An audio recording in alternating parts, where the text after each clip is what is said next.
So it's been a busy 2 months. And so I'm just going to read this because I wrote it. So one of the core principles of Buddha Dharma is investigation, and investigation includes changing and adapting as human conditions and understandings evolve. So the Dalai Lama himself said that if Buddhism is found to be in error or partial or inconsistent with modern discoveries in science or any of the hard disciplines, or even the soft disciplines like sociology, developmental psychology, and so on, then Buddhism has to change. This is a bit unusual, as you might understand. So Buddhism has a long history of this adaptation, and it starts with the first turning of the wheel. They consider there to be 3. We talk sometimes about 4, and we're presenting a 5th. And the 5th is brand new. So the first turning, as taught by the Buddha himself, was called Theravada after he died, and its principal tenets, such as karma and the nature of suffering, aka dukkha, its causes, right, and its release, aka nirvana, was based on understanding the nature of impermanence, anicca, and a true depth understanding of the absence of an inherent self-identity, which is the hardest ones for us to wrap our heads around, called anatta, not self. The nature of freedom depends on understanding that path, the elucidation and the interdependence of causes and conditions. So then you have the wheel of dependent origination, which Sensei is going to be covering in October, I think. And the elucidation of the path to freedom, which amongst other things is the release of the obstacles to your recognition of your non-self, which helps if you have the paramis and the bojjhangas and all the other methods that Theravada Buddhism has inculcated, grown, and developed, which are as invaluable today as they were 10,000, 3,000 years ago, 2,500 years ago. So that's all good. Basically, it was complete freedom as it was understood in its day. And I'd like to underline that point. It was complete freedom, complete awakening as it was understood in its day. But things move along. The second turning was epitomized by Nagarjuna, basically around 200 of the Common Era, and focused on shunyata, this idea of emptiness, and the equivalence of the world, the world we live in, samsara, and this kind of freedom thing called nirvana, right? And he said basically the world and samsara and nirvana are the same. I'm not sure that one's penetrated through the Vajrayana minds of the modern people or the Theravadins, but never mind, we'll just carry on. And it's centered on the path of the Bodhisattva, which is the person who's going to go in and help people let go of their illusions about, well, principally anatta, non-self. The third turning, a little bit later, 8th century Common Era, was introduced by the brothers Asanga and Vasubandhu. And they went further and claimed not only is everything empty, empty is empty. Okay, you lost everybody now. Everybody's gone back to Netflix. Empty of emptiness. Whoa. Whoa, yeah. Empty is empty. Empty is empty. Which is a subtle removal of having a position to stand on. So all you agree types, raise your hand. There's a few of you. Okay, all you agree types. There's always looking for some place to set the foot. And Vasubandhu and Asanga said, nope, because the foot setting itself nowhere is still empty. Okay, so this is getting pretty, what's the word? Not erudite, but esoteric, or what's the word? What? Abstract, but it's a real, you have to understand, it's a real realization. It's a realization that comes from sitting in your own being and seeing it, that not only are you empty, but you're empty of being empty, which really kind of removes any kind of ground. But then along came Tantrayana and said, yeah, good, cool, now what? So around the 11th century, what could be called the fourth turning, Tantrayana, came back in because it reintroduced richness back into the picture, right? And it reintroduced the world. So the Maha cities, who were monastics, principally, walked out of the monasteries. They just walked out. They said, now there's something missing. And what is missing is your engagement with form. So their engagement in form, how do you maintain emptiness of emptiness if you're in the world of form? Well, you have to see everything that appears in form as divine, as radiant, as inherently blissful, empty, clear, radiant, and amazingly exciting to be part of. So it made the world shiny again. But everything you have to contact in that world, greed, hatred, delusion, love, like, dislike, money, no money, pizza, no pizza. You have to see it all as divine, all as radiant. And that created methods and embraced form while still seeing itself as empty, typified by the deities, typified by Tantrayana. Okay, so each of these included and transcended the one before, right? Yielding a stark principle to our views of reality. Anybody want to name that principle? No. So the present change, includes and transcends what came before. That is the principle of evolution.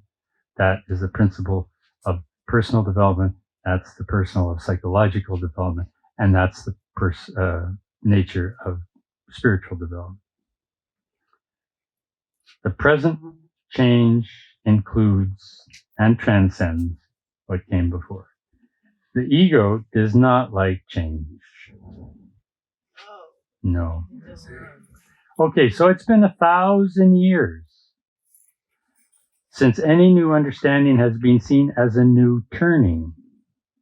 This is largely because the changes that are needed to be incorporated are outside Buddhism. You can't find them inside Buddhism. Excuse me. The nature of the beast is it's now time to transcend Buddhism. As mentioned previously by the Dalai Lama's comment, even he said Tibetan Buddhism is probably done. It should be said that other major religions aren't doing particularly good on this one. At least Buddhism incorporates the idea that change is supposed to be happening, right? We give a tip of the hat to the Catholics for getting around to recognizing that Mary should be co-redemptress along with Jesus Christ. That is about as big as it gets. A woman has the same power as Jesus Christ to redeem your soul. Hey, cheer, ladies. But that just happened in the 1980s. But fundamentally, the religions don't really allow for much change at all, do they? Just kind of keep everything in its place. Okay, so you've heard of the ox herding pictures, I hope. There are 10 of them typically. There's various versions of these ox herding pictures of Zen. It's a Zen teaching. And they're about training the mind to see the emptiness and live there. So basically, they're trying to do the Asanga Vasubandhu thing, see the nature of emptiness as being empty. And they end, the last ox herding picture ends with either an empty thing, which I'm not sure how you're supposed to do that and wear sunglasses at the same time. You can leave them on, right? But they end with the adept, with the student returning as a master to town. Maybe you've seen it, this kind of 10th guy dancing into town, but they don't show the town. And they certainly don't show what he or she gets up to when they get to town, right? Because they had no idea. They had no idea how to deal with that, or they didn't think it was part of their business. They end with the adept returning to society and being of service, but we never see how, and we never see the problems and difficulties that they're faced with in doing that. So that's it. From the Buddhist point of view, game over. It was never really addressed. Vajrayana comes closest by jumping into society and throwing out tantras and yantras and emptiness teachings like Dzogchen and Mahamudra and so on.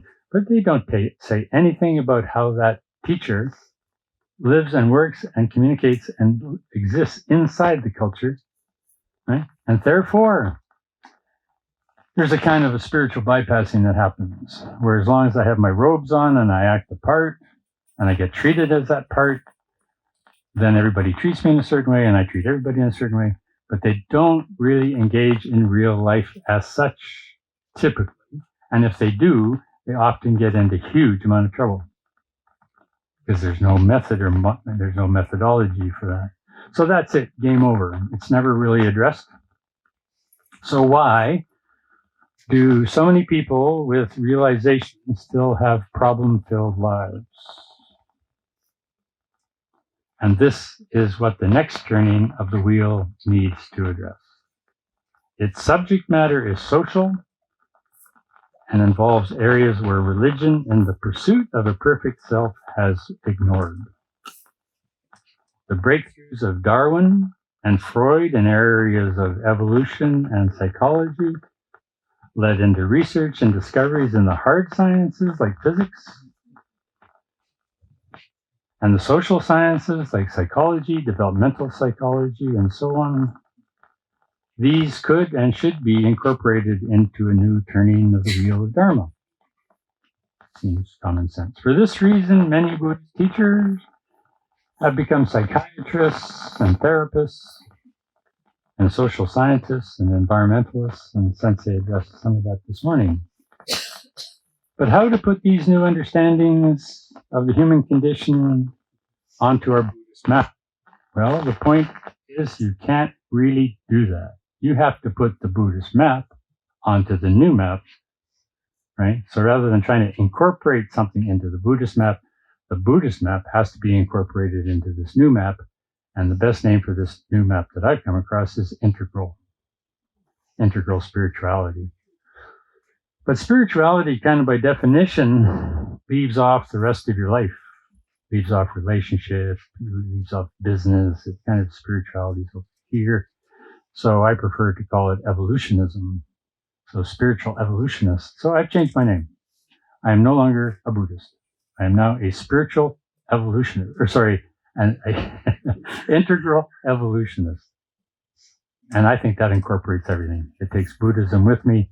All the great understandings and realizations of all the major religions, Christian, Buddhist, and other, are incorporated in that. Social sciences are incorporated. Business is incorporated in that. Engineering is incorporated in that. Physics is incorporated into that. Developmental psychology is integrated into that. Having relationships is integrated in it. Gender changes is integrated into that. Everything is integrated in it. Yay.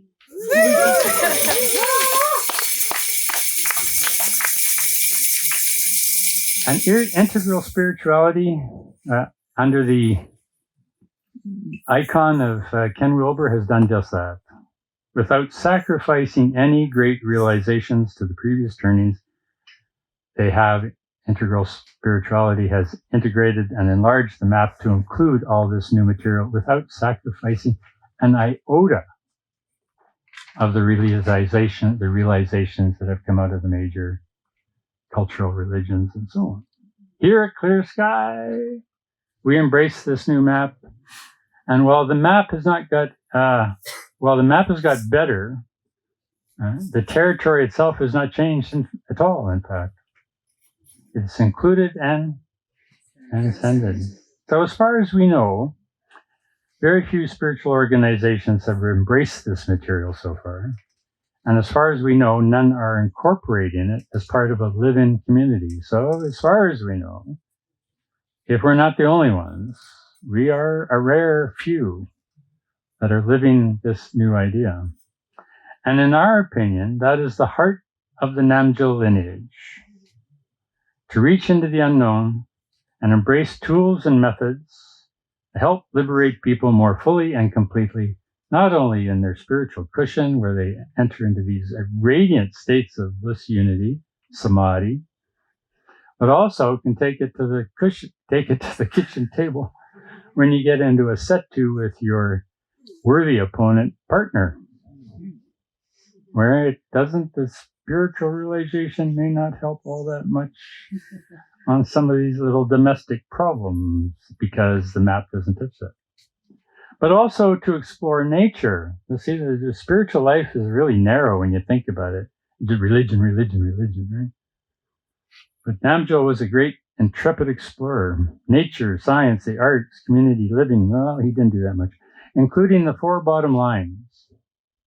A generative environment, a generative economy, a generative society, and a generative spirituality. The guru principle is about knowing and having an understanding that unifies consciousness in peace, clarity, and illumination. We see this transforming from the solitary model of the past centuries, like the Buddha and Jesus, for example, into more of a group manifestation. However, old patterns die slowly, yeah? Similarly to how relativity and quantum mechanics have not really yet penetrated the group mind of how people live their lives. They still don't live, we still don't live, really understanding how relativity changes our world, or how quantum mechanics says nowhere is there an inherent object to be found anywhere, doesn't seem to reach us when we order that second beer.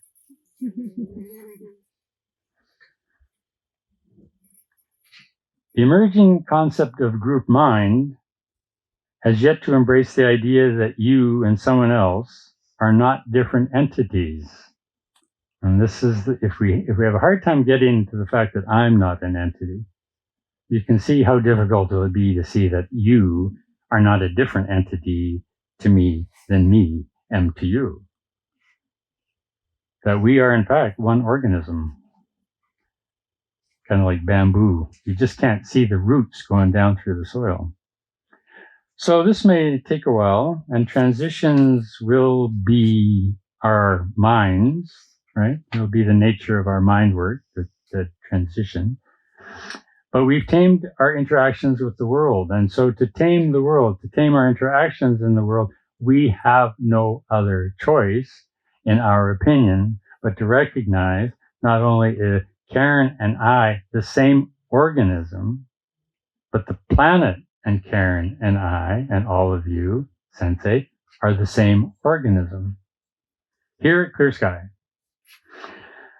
we're trying to establish a refuge for this work, to provide a light for seekers who want to forge into the unknown and make their spiritual practice wider and broader than it has been in a very long time, to include and transcend. In that sense, we might call ourselves, as I said, Integral Evolutionist, as compared to Integral Spiritualists. Get the engineers in there, right? Not everyone can live and work in community yet. Many serious practitioners don't have access to a center that allows this new path. So for those that need a place, to call their spiritual home, while building their own version wherever they are, we hope and intend to provide a reference point, a beacon, a light, a satellite, a place to rejuvenate and be inspired, to give you encouragement and motivation to go to your various places where you might live, and build your centers with that kind of understanding, assuming you agree with us. So, we need a lighthouse. We need a lighthouse that can be seen from inner space. And we're calling that lighthouse our new temple for the wider world, as an invitation to those seekers to come and share in this work, if only temporarily, to take it back with you. Currently, there is no such place on the planet that we know of that has such a broad and inclusive vision. And with this particular take, we're calling it the fifth turning.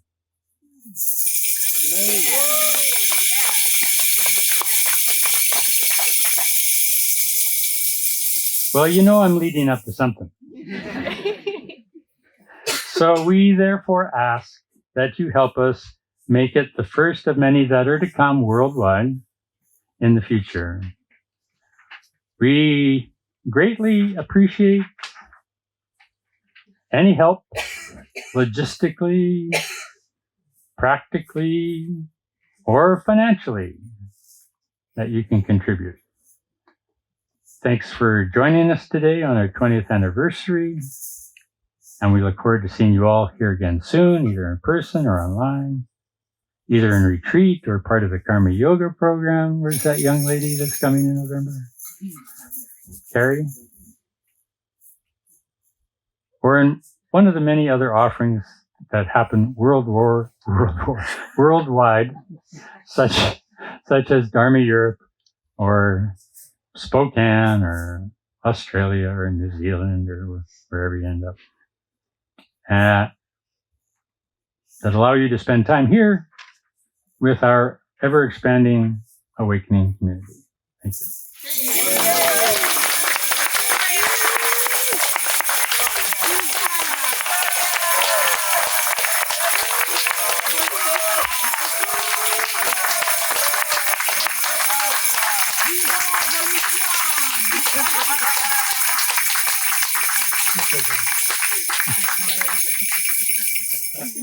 I agree. Vive la révolution des Integral Evolutionists.